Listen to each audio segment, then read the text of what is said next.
Drsný, smrtící a vyráběný v ohromných počtech. Střední tank M4 Sherman je jedním z nejslavnějších tanků, jaké kdy byly vyrobeny.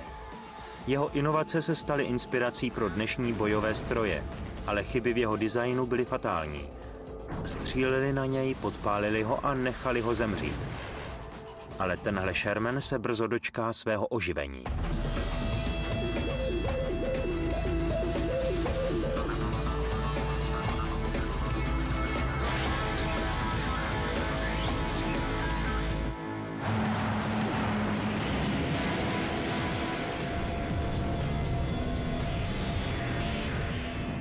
Na malém ostrově na jihu Anglie žije tým nadšenců, kteří opravují tanky. Jejich lídrem je Dave Arnold.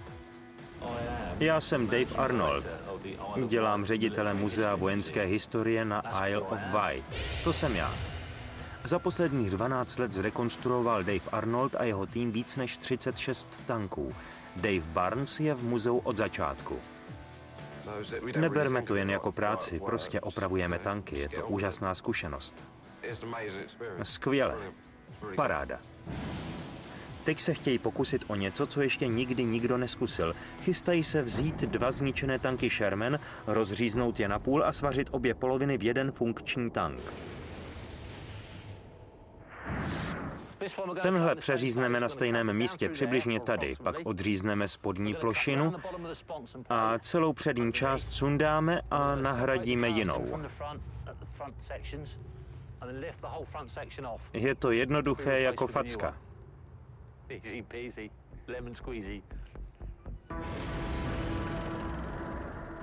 Americký střední tank M4 Sherman. 34 tun oceli vyzbrojený 75 mm dělem a 3 kulomety Browning. Nejpoužívanější tank druhé světové války. Důvod, proč chci dělat Sherman, je ten, že je to hlavní tank druhé světové války. Za 3 roky postavili 43 000 Shermanů. Jsme muzeum a kdybychom neměli Sherman, tak nemáme dobrou sbírku. Ale najít dneska Sherman, který není rozstřílený na kusy, je skoro nemožné. Když chcete jeden postavit, musíte začít od šrotu a pokusit se z něj udělat něco použitelného. Byly zasažené výbušninou a vypálené. Asi byl zasažen nějakou protitankovou střelou od pěchoty, nejspíš raketou Lo-80, se kterou pěchota trénuje, proto je v něm tolik děr. Jeden byl zasažen do pravé části, druhý do levé zadní.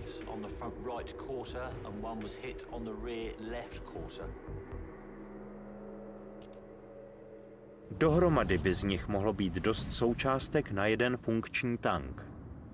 Všechno, co je u tohohle tanku rozbité, je na tamtom v pořádku a všechno, co je rozbité na tamtom, je zase v pořádku tady. Fantastické. Teď už musí jen rozříznout oba tanky na polovinu a spojit v jeden funkční. Podle toho, co víme, to ještě nikdo jiný nedělal.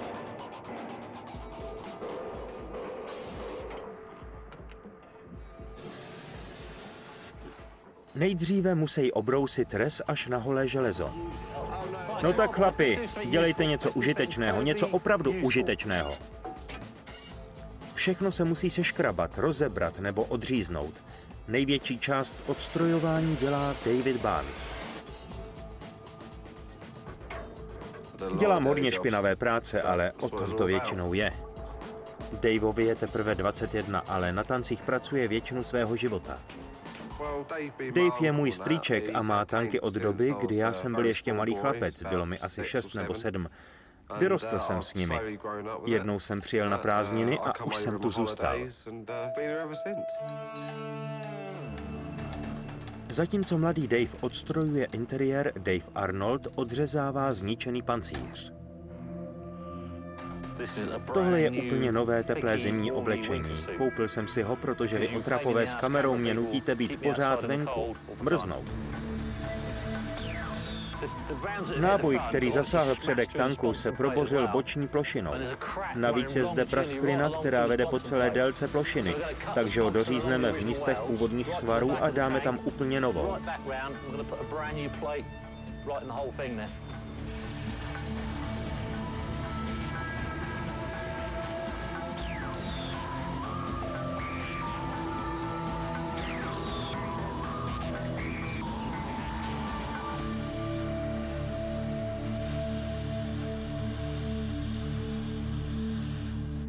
Co s tím je?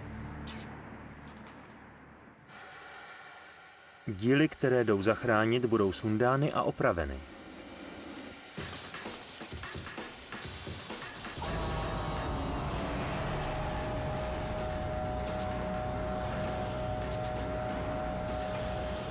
Celé odpružení bylo střelami rozmetáno na kusy. Stále jsou v něm nějaké náboje, to znamená, že celá tahle strana odpružení musí jít pryč a bude nahrazena tím z druhého tanku, které je v mnohem lepším stavu. Všechno je úplně zrezlé, sundávat součástky a nerozbít je dá velkou práci. Používáme řezací hořák. Odřízneme hlavičky šroubů a zkoušíme je prostrčit skrz. To není jednoduché, protože rez se většinou v dírách zadrhává a ty šrouby blokuje.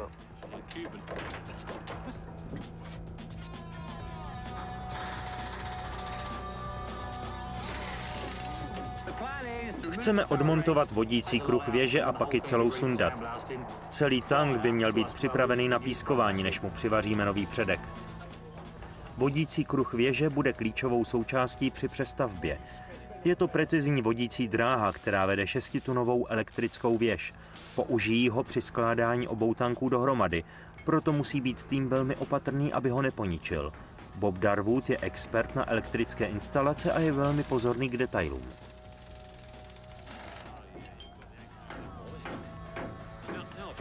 Bob je můj přítel už nějakých 14 let. Potkali jsme se na cestě do Německa, kde jsme opravovali tank Comet pro místní muzeum tanků. Od té doby už se ho nemohu zbavit, ať se snažím, jak se snažím. Bob je také historikem muzea. Katalogizuje součástky a zaznamenává výrobní čísla každého tanku ze sbírky. Pokouším se vybudovat knihovnu, která by pak byla referenčním centrem pro naše vozidla. Je to vlastně obecná vojenská historie. Sbírám knihy vojenské historie už velmi dlouho.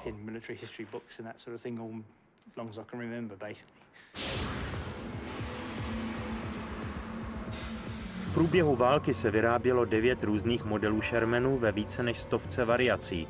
Aby mohli spojit tyto dva tanky dohromady, musí si být Bob jistý, že jejich modelová čísla jsou totožná. Tenhle tank je M4A1 Sherman, byl navržen pro boj s Panzerem 2 a Panzerem 3 a šlo mu to dobře.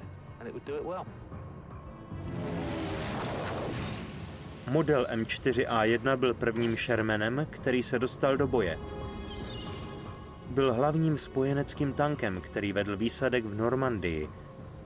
A byl také vedoucím tankem spojeneckých jednotek při osvobozování západní Evropy.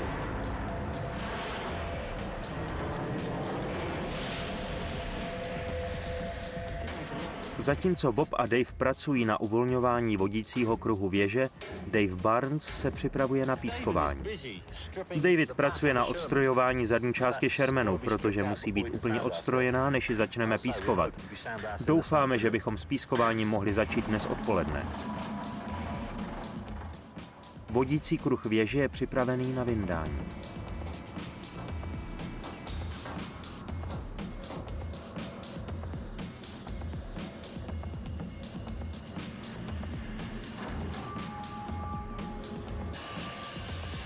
Dave přivařuje podpěry, které podrží torzo tanku na místě. Je čas přizvat těžkou techniku. 28tunový jeřáb. Potřebujeme jeřáb, abychom s ním podrželi torzo tanku. Odříznu tomu Shermanu předek. Měla by to být legrace, snad to půjde klidně, hladce a bezpečně. 2 torza tanku byla odstrojena, zajištěna podpěrami a vodící kruh věže byl úspěšně odstraněn. Teď je potřeba tyhle 2 Shermany rozříznout na půl.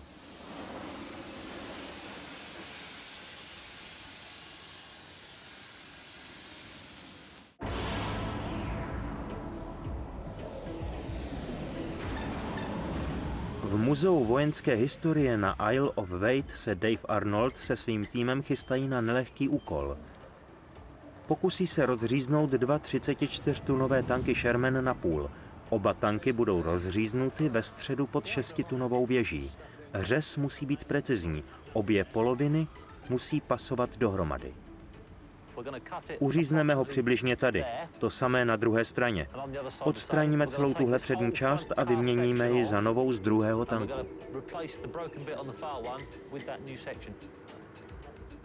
Uříznutá část nahradí poškozený předek na druhém tanku. Pancíř je z lité 3 cm široké oceli. Je to kompozitní konstrukce, což znamená, že vrchní část je z lité oceli, ale spodek, strany a podlaha jsou z deskového pancíře. Tohle všechno jsou jen svařené desky a k nim přivařená litá část. Máme velký řezací hořák a jsme připraveni je rozříznout. Až se dostaneme dolů, kde je niklový svár, budeme muset použít plazmovou řezačku, protože s touhle niklový svár neuřízneme. Můžu to udělat? Můžu, prosím? Dej mi ten hořák.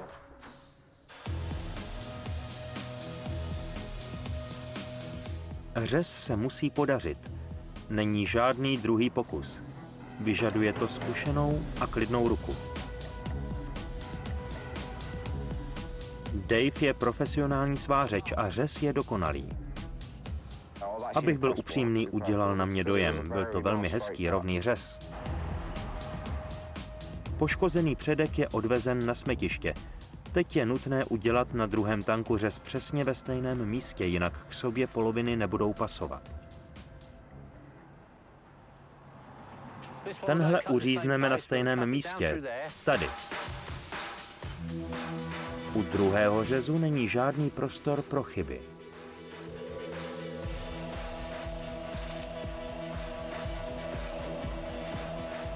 První krok je dokončený. Nahoru a pryč, jako když navlékáte jehlu.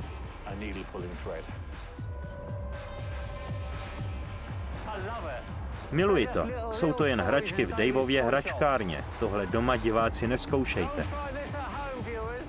Zůstaňte u opravování aut.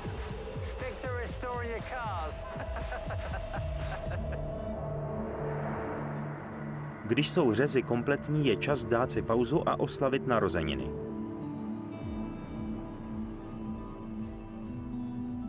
Jaké to je, když je ti 65? Cítím se jako recyklovaný teenager se zkušenostmi. Dneska je Gingerovi 65, přetáhneme ho lopatou a pohřbíme. Hluboce věřím v eutanázii. Ginge je britský řidič tanku ve výslužbě. Ginge ke mně přišel úplnou náhodou. Když jsme začínali stavět muzeum, jeden den se objevil ve dveřích a řekl: slyšel jsem, že stavíte muzeum, mohl bych pomoct? A od té doby tady je, 7 let. Všechno nejlepší, Ginge. Teď už budeš pracovat jen 3 dny v týdnu, jen nemůžu pochopit, jak stihneš 5denní práci za 3 dny. Ale Gingeova party bude muset počkat. Tato torza musí být do večera opískována a natřena základovou barvou. Říjen 1941. Po pouhých 9 měsících vývoje sjíždí z výrobního pásu první M4 Sherman. Byl to zázrak americké technologie. Jeho vzhledu a výkonnosti se nemohl rovnat žádný tank té doby. Byl vyšší než většina tanků a jeho 75 mm dělo mohlo střílet 2 různé druhy munice. Ten tank měl mnoho věcí, které byly velmi moderní. Dělo mohlo střílet výbušné i průrazné náboje.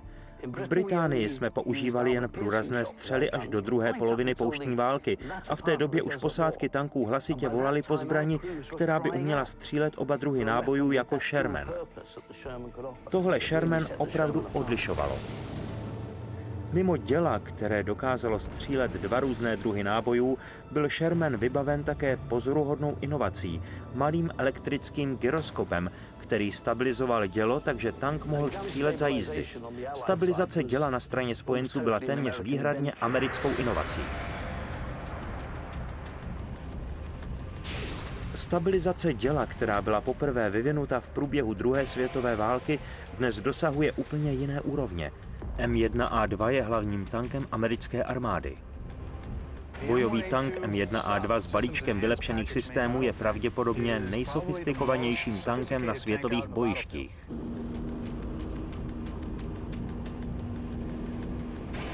Jeho 120 mm dělo s hladkým vrtáním je elektronicky stabilizované tak, aby střílelo přesně, i když tank projíždí náročným terénem. Ve věži je zabudován digitální systém. Věž je jedním z nejcitlivějších míst na tanku, protože stabilizované dělo znamená, že pokud střelec nebo velitel zaměří, to dělo zůstane zamířené na cíl. Tank může jet do kopce, z kopce otáčet se, ale dokud je zaměřeno, dělo pořád míří na cíl. Když střelec zaměří cíl, počítač udělá zbytek. Balistický počítač vypočítá veškeré proměnné, které mohou ovlivnit místo dopadu střely. Bere v úvahu vítr, náklon, rychlost, barometrický tlak, protože teplota náboje má také vliv. Je velmi rychlý, proto je tenhle tank tak smrtelný.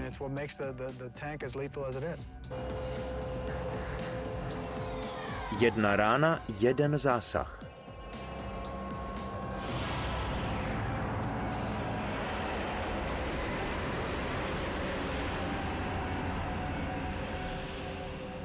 V dílně se mezitím stupňuje tlak. Dave chce mít torza obroušená a natřená do západu slunce.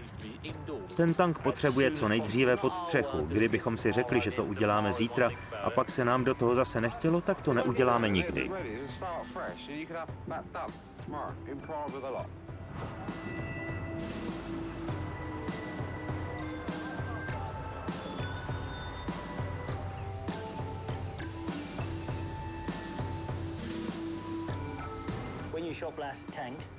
Když brousíte tank v dílně, máte velmi prosté vybavení. Tohle je vlastně jen sud plný brusného média. To, co používáme, je vedlejším produktem při lití železa. Je to písek, který se částečně přeměnil na sklo a pak jej rozdrtili. Používáme ho jako brusivo. Odstraní to všechnu rez a starý nátěr a dostatečně to očistí železný povrch. Takže jej můžete začít znovu natírat.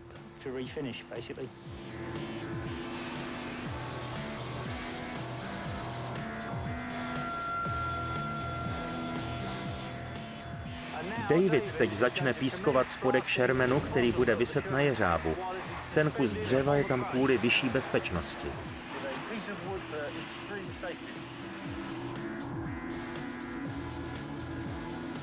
Mladý Dave pískuje pod 14 tunami železa. Věřím našemu starému jeřábu, ale stejně jsem byl velmi opatrný. Tank byl z jedné strany zvednutý a já byl přímo pod ním. Kdyby to na vás spadlo, je hotovo, jste na placku. Byl jsem nervózní, ale to mě přešlo a vypořádal jsem se s tím. V životě někdy musíte riskovat, ne?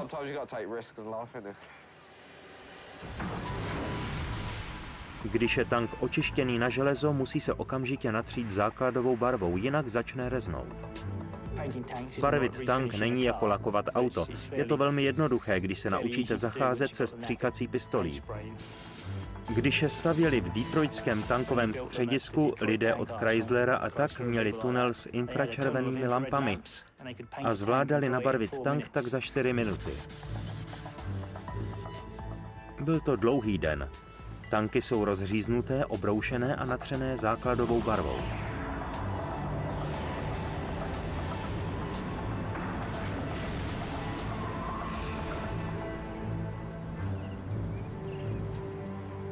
Ale budou obě poloviny pasovat dohromady?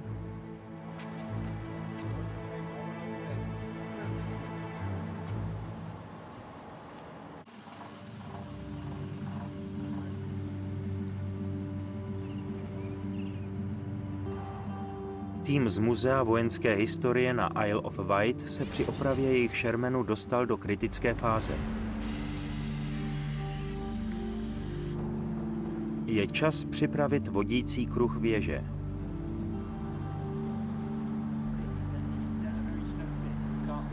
Plánují použít tento kruh tak, aby držel obě poloviny tanku pohromadě. Právě čistíme spodní část výstuhy věže, protože chceme, aby dobře pasovala na přední část tanku, kam se ji chystáme přišroubovat. Použijeme kruh jako upínací člen, který nám spasuje obě poloviny tanku dohromady.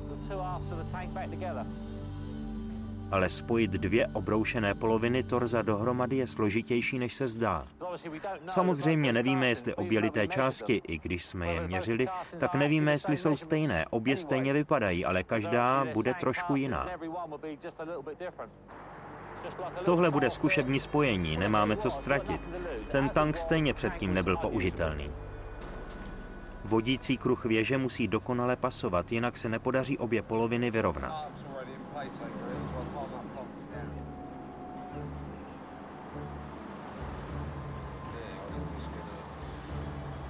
Pasuje všechno dokonale? Všechno? Neujíždí nic?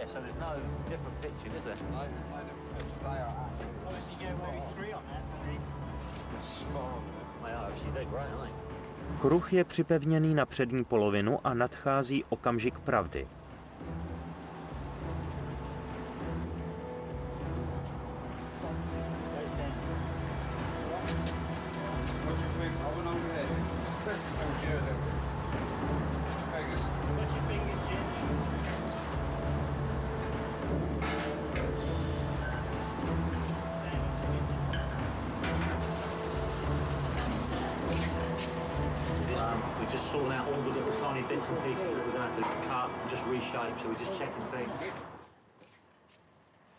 Nejvíce jsme se obávali, že nebude pasovat původní rýhování na litých částech, ale když se podíváte, tak za řezem to vypadá, že ta rýha pokračuje i na druhé části, takže nejsme úplně mimo.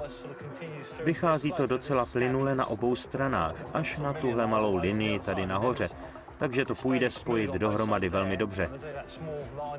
Každá z těch litých částí mohla být úplně jiná, takže jsme měli štěstí. Přední část má za úkol zabránit polovinám torza, aby se prohnuly. Váží 3 tuny. Pokoušíme se díry pro šrouby věže napasovat přesně na díry přední spodní části tanku. S pomocí těchto šroubů tu věc pak zase spojíme dohromady. 2 poloviny z různých tanků Sherman pasují dohromady jako díly skládačky. Je to výsledek nejrevolučnějšího aspektu Shermanů. Inovace známé jako provozní inženýrství.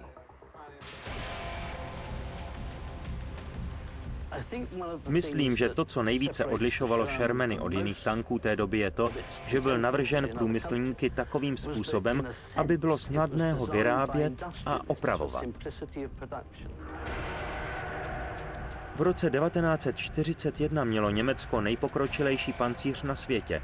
Spojené státy byly jedinou velmocí bez moderního tanku. Američtí inženýři měli za úkol rychle vymyslet tank, který by překonal německé pancíře a stále byl dost jednoduchý na to, aby se dal vyrábět ve velkém množství.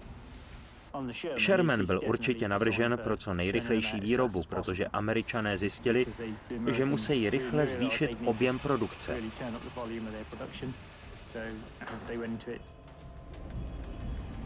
Klíčem byla standardizace součástek.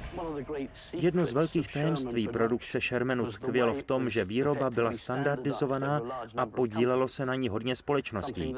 Myslím, že tohle Británii v té době dost chybělo.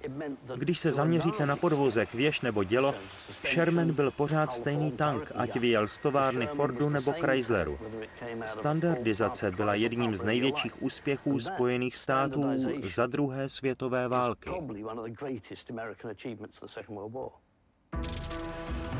V průběhu prvních 12 měsíců výroby sjelo z výrobních linek 25 000 tanků.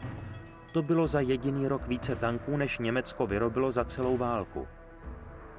Ke konci války bylo do bojů vysláno přes 130 000 amerických tanků. Jednoduchý, snadno opravitelný, s možností výměny součástek a vhodný pro masovou produkci.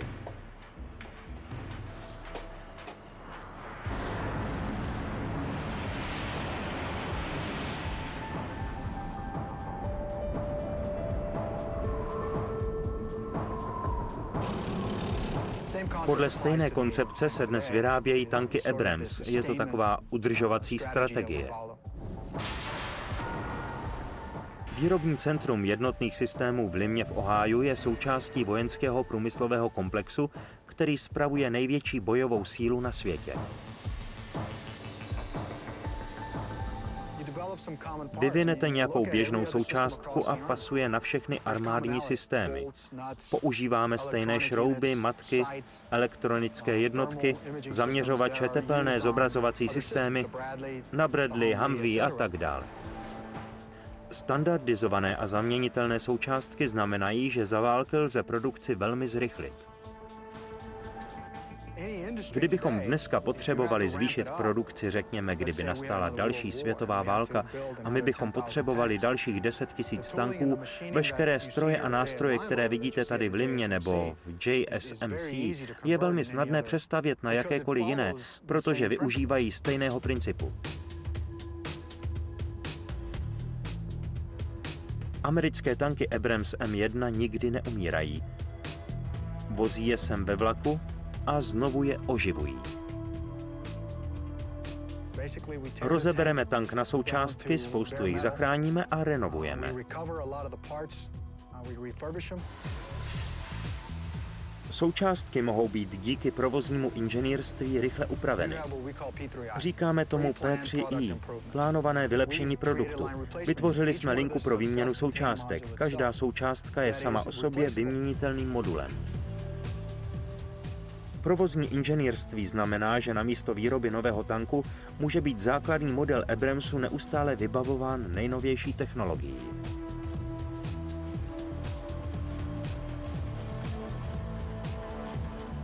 Máme výpočetní kapacitu, se kterou se nemůže srovnávat žádné jiné vozidlo na světě. Když chceme něco vylepšit, například přesnost míření, rychlost zpracování nebo komunikaci, většina těchto změn probíhá pouze na softwarové bázi, třeba s pomocí karet. Hardware měníme jen minimálně.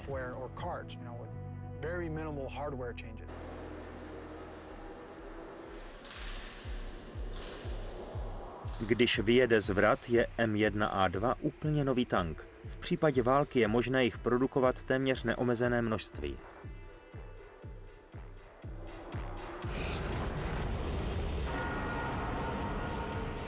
Nakonec, ať už se jedná o kohokoliv, bude největší výhodou, jakou armáda může mít kvantita. Na konci války bylo vyrobeno asi 50 000 Shermanů. Skoro ve všech případech oponenta porazili. Tigry, Pantery, skvělé tanky, ale nikdy jich nebylo dost a vždycky byly nakonec poraženy.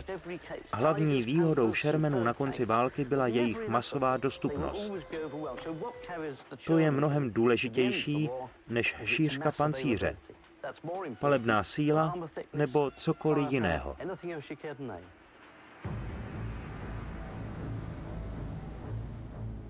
Na jaře roku 1944 bylo víc než 36 000 Shermanů doručeno téměř všem spojeneckým armádám na frontových liniích. Mnoho těchto tanků bylo také doručeno do Británie, kde se připravovali na přísně tajnou akci s kódovým názvem Operace Overlord, invaze do Francie.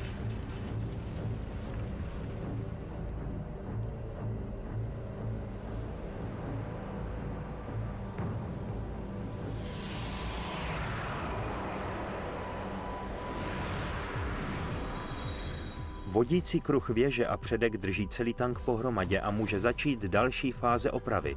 Je čas připevnit Sherman do svářecího kruhu. Je to poprvé. Daveův tým nikdy předtím rotační svářecí kruh na tank nepoužil. Je snadné o tom mluvit, ale složitější to udělat. Šablona se šroubuje k podvozku tanku. Tahle šablona byla vyrobená pro jiný tank. Účelem je dostat těžiště tanku co nejblíže středu kruhu, aby se s ním dalo co nejsnadněji otáčet.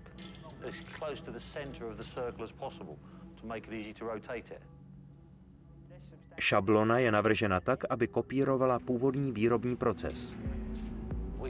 Musíme svařovat odzhora. Tyhle svary tady jsou dělány odzhora, ne ze spodu. A jediný způsob, jak můžeme něco podobného udělat, je otočit tank vzhůru nohama. A svary, které chceme dělat při spojování obou částí, chceme také svařovat zhora. Chceme, aby povrch byl horizontální a když budeme svařovat druhou stranu, chceme, aby tenhle povrch směřoval dolů, tak abychom mohli jít do tanku a stále měli možnost svařovat od zhora. Správná pozice umožní, aby gravitace vtáhla svary mezi silný ocelový pancíř. Předek se musí připravit a zvednout, aby bylo možné umístit druhý kruh. Brzo bude tank připravený se kutálet. Začali jsme proces spojování obou litých částí dohromady. Používáme měkký ocelový svářecí drát. Místo malých záchytných svarů rovnou obě části svaříme dohromady plným svarem. To děláme proto, že svar bude muset vydržet velké napětí, až vyndáme vodící kruh věže. Vodící kruh věže splnil svůj úkol dobře. Celý tank teď drží šablony. Obě poloviny šermenu jsou konečně připraveny ke sváření. Na tenhle moment všichni čekali, ale tým začíná být nervózní. Když ve vzduchu visí 20 tun oceli, může se stát cokoliv.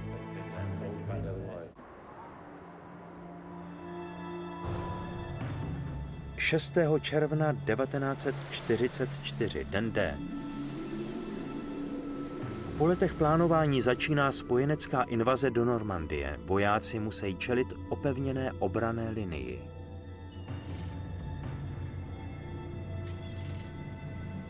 Němci mají nejlepší děla, nejtěžší zbroj a nejpokročilejší mechanizovanou bojovou sílu na světě. Ale spojenců je hodně. 47 divizí, 150 000 vojáků. A další 2 miliony jsou připraveny následovat první vlnu.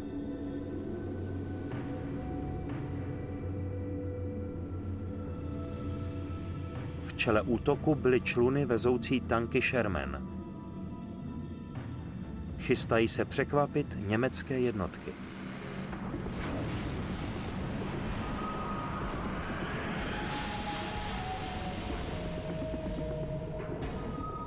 V dílně na Isle of Wight se tým pokouší zjistit, jak zacházet s kruhy.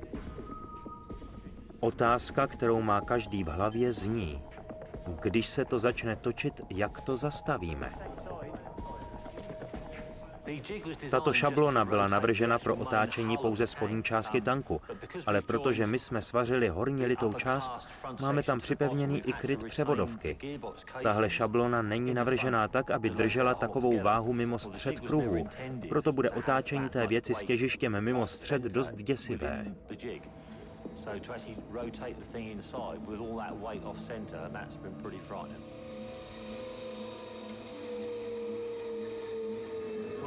Ta věc váží asi tak 20 tun. A my tu otáčíme jako pružinu. Otáčíš to proti gravitaci. Je to jako natahovat obří pružinu. Musíme být velmi opatrní, protože jsme to nikdy předtím nedělali. Jakmile něco děláte po několikáté, přestanete nad tím tolik přemýšlet. Ale je to zkušenost. Dej to zpátky. Byl jsem extrémně nervózní, když to zvedal tím vozíkem a my jsme se museli připravit a dát tam ty čepy. Kdyby něco sklouzlo, ten tank se rozhodl otočit a někdo mu stál v cestě, teda hodně štěstí. Je to takhle jednoduché. Začíná to být nebezpečnější, než kdokoliv čekal.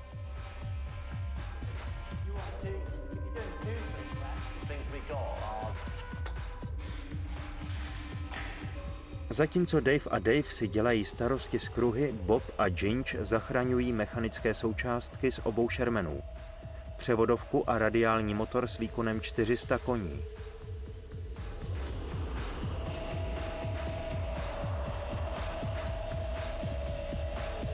Součástky jsou obroušeny až na železo. Jako nové.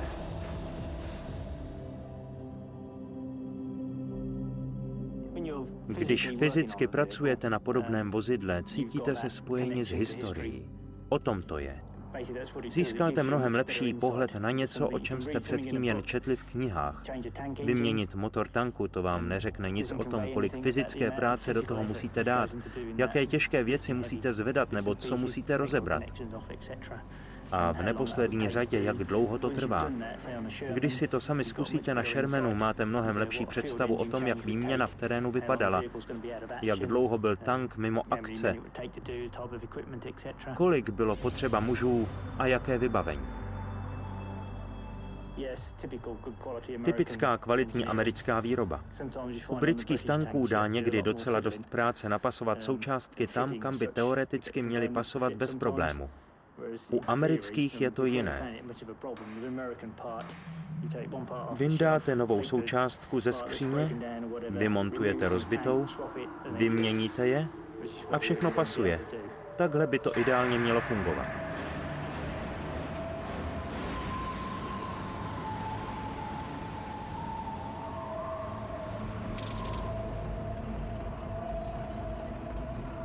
Ale M4A1 měl i své mouchy.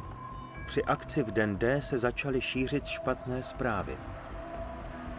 Musíme pochopit, že Shermany byly v roce 1944 už trochu zastaralé, když měříme válečnými standardy. V roce 1944 nebyly 34-tunové Shermany pro nové německé tanky žádnými protivníky. 45-tunový Panther a obří 70-tunový Tiger II. Když Shermany začaly bojovat s většími německými tanky mezi spojenci, se šířila nervozita. Z různých zdrojů, z americké, kanadské, britské armády se ozývalo, co si sakra myslíte, že děláte, když nás posíláte proti takovým monstrům.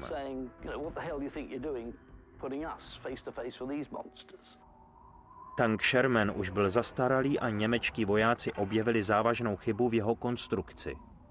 Veškerá munice byla uložena v horní části tanku až nad boční plošinou. Tím se staly velmi zranitelné. Bylo to nejslabší místo tanku. Je to naprosto stupidní. Když náboj pronikl boční plošinou a zasáhl sklad munice, celý tank okamžitě explodoval. Hned. Věž uletěla. Posádka byla okamžitě mrtvá. Z tanku po prvním zásahu nezbylo nic.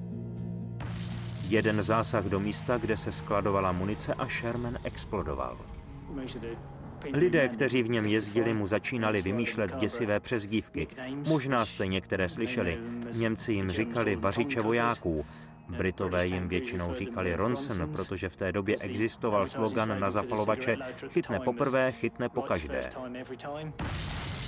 Shermany si získali pověst smrtící pasti.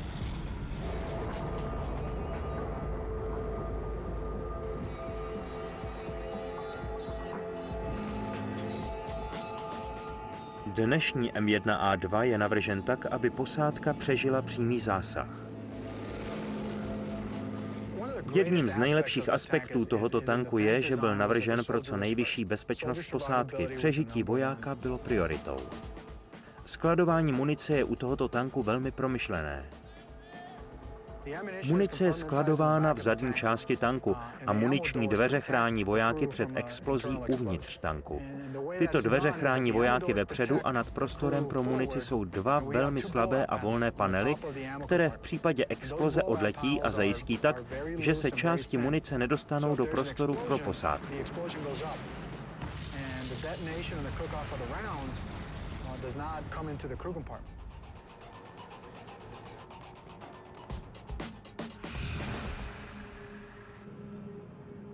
Mimo dveří, které chrání posádku před jejich vlastní municí, vydrží pancíř M1 s přísně utajovaným složením přímý zásah téměř jakékoliv dnešní zbraně. Schopnost uchránit posádku je podle mého názoru nejdůležitější vlastností tanku. –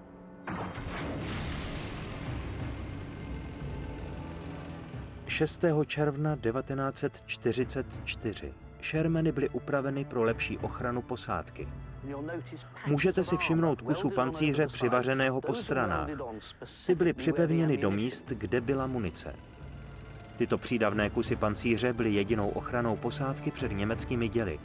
A 6. června potřebovali muži veškerou ochranu, které se jim mohlo dostat.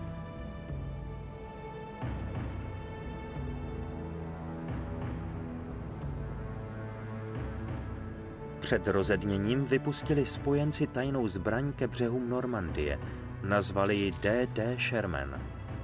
Tyto tanky byly upraveny tak, aby mohly plavat na vodě. Poháněla je vrtule. Tyhle Shermany přistály u břehu jako první, ale kvůli neočekávaně rozbouřenému moři hodně z nich ke břehu nedojelo.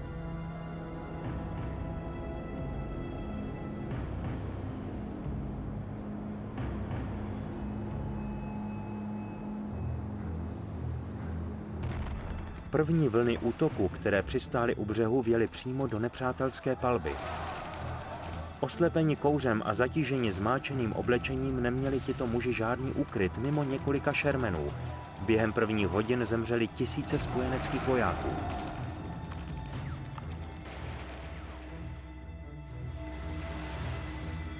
Ale neustále je následovali další a další. V podvečer už přistálo u břehu 156 000 spojeneckých vojáků. Německá obrana byla proražena. Jak Adolf Hitler předpověděl, pokud zde nepřítel uspěje, následky budou zdrcující. A měl pravdu. Do konce června přistálo u břehu Normandie 1 000 000 spojeneckých vojáků a 100 000 bojových vozidel. O měsíc později byla osvobozena Paříž a začátek konce německých jednotek byl na spadnutí.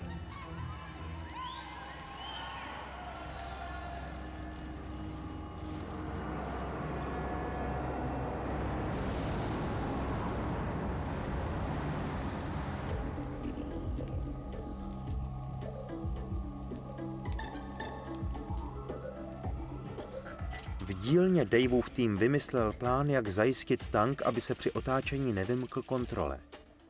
Připevnili ho k nejtěžší věci, kterou měli po ruce, což byl samozřejmě jiný tank.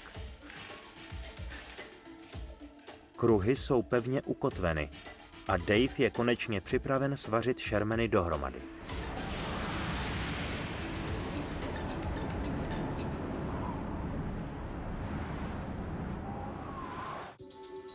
Pro Daveův tým v Muzeu vojenské historie na Isle of Wight začíná velký den. Po 12 letech shromažďování součástek se chystají svařit dohromady tank Sherman. Celý tento projekt plánujeme už několik let.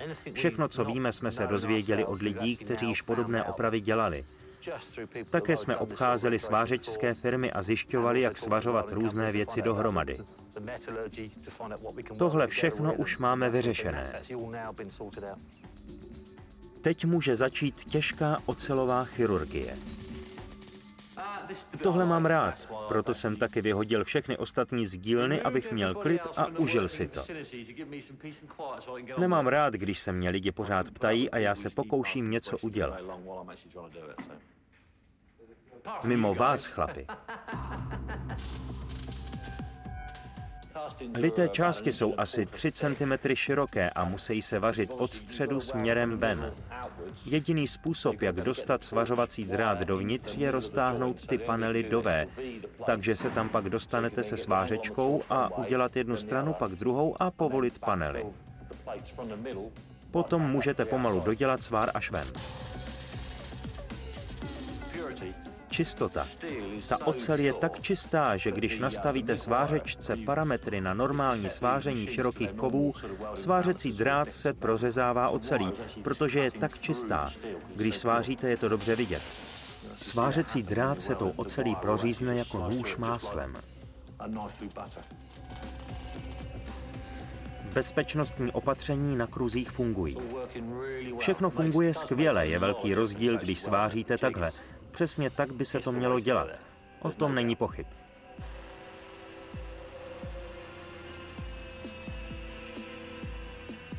Svařování je kompletní.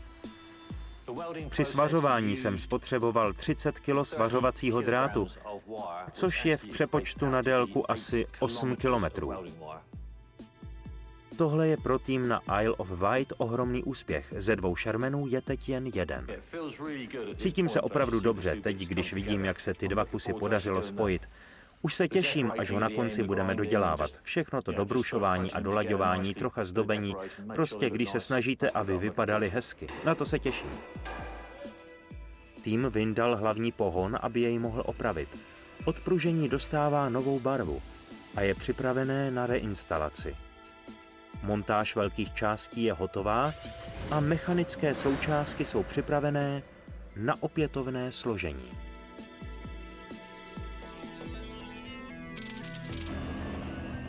Vylodění v Normandii bylo první bojovou akcí Shermanů v severní Evropě. V boji 1 proti 1 se těžkému německému pancíři nemohli rovnat, ale jejich počty a hrubý design pomohl zajistit na bojišti vítězství.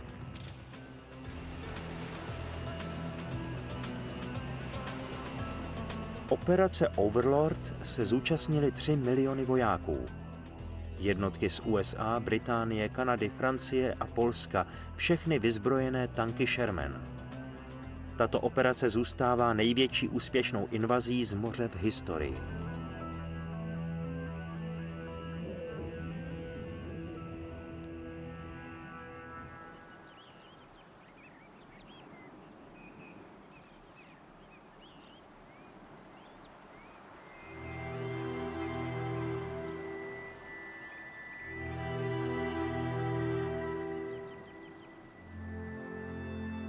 Cena byla ohromná.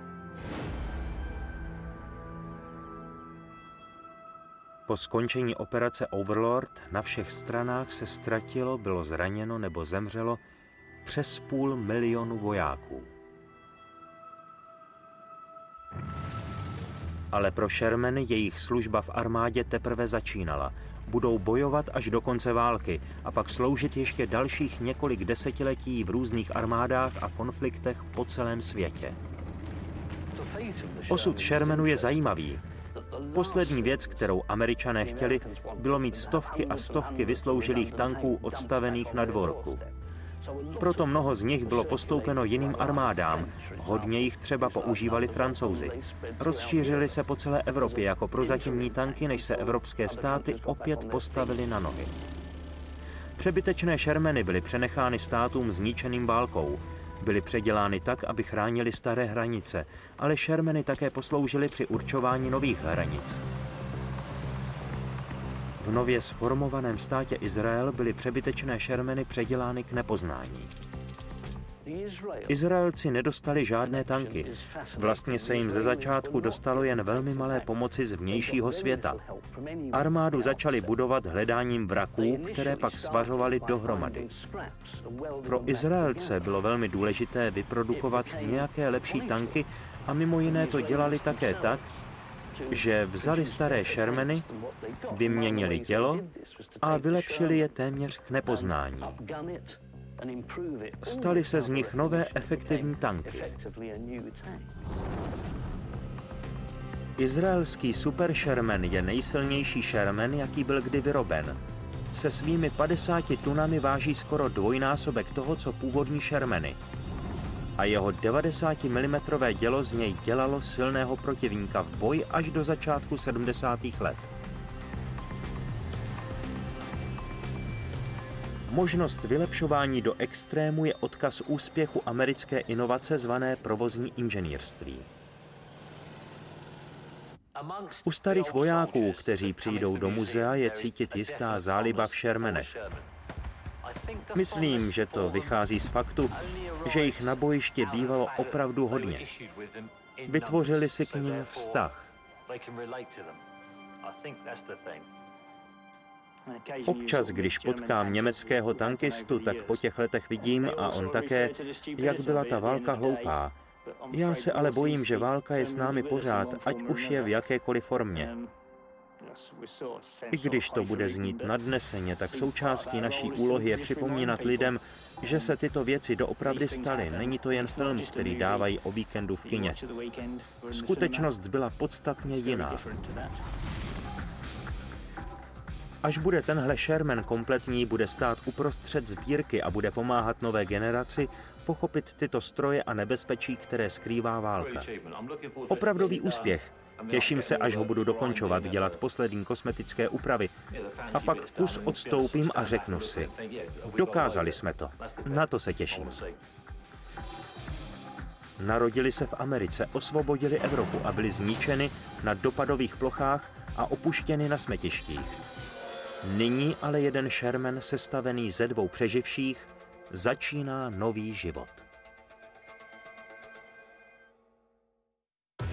vyrobila společnost SDI Media v roce 2006.